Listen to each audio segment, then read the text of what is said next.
Ronaldo Los Nazario de Lima, dilahirkan pada 18 September 1976 di Rio de Janeiro, Brazil, adalah seorang bekas pemain bola sepak profesional Brazil yang ikonik dan secara meluas dianggap sebagai salah seorang penyerang terhebat sepanjang zaman.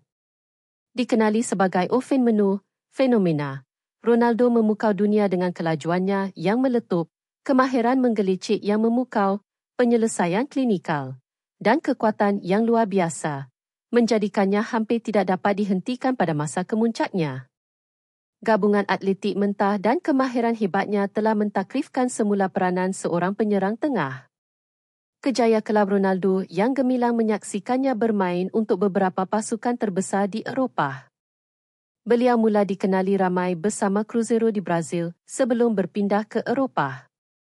PSG Eindhoven 19941-996 mempamakan kehebatan menjaring golnya di Belanda. Barcelona 1996-1997 walaupun hanya satu musim.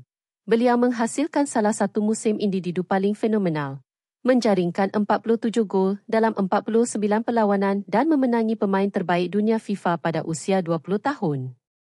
Inter Milan 1997-2002 meneruskan prestasi prolifiknya di Serie A, memenangi pemain terbaik dunia FIFA keduanya, 1997, dan Ballon d'Or 1997.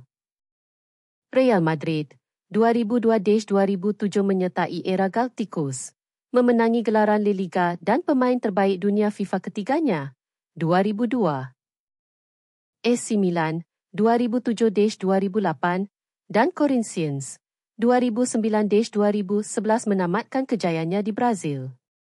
Di peringkat antarabangsa, Ronaldo adalah legenda bagi pasukan kebangsaan Brazil. Beliau bermain dalam 4 Piala Dunia FIFA, tetapi perjalanan dan persembahannya dalam 2 kejohanan tertentu sangat menonjol. Piala Dunia FIFA 1998, walaupun menghadapi insiden misteri sebelum final, beliau adalah bintang sepanjang kejohanan.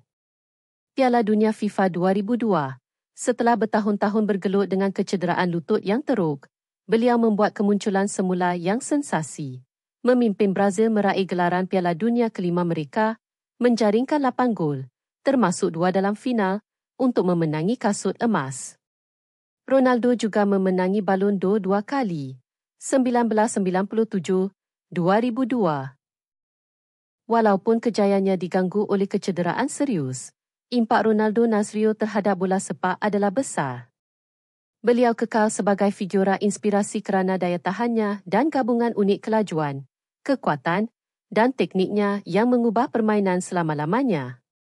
Legasinya ditentukan oleh kegembiraan dan keterujaan semata-mata yang dibawanya kepada sukan itu dan statusnya sebagai fenomena sejati.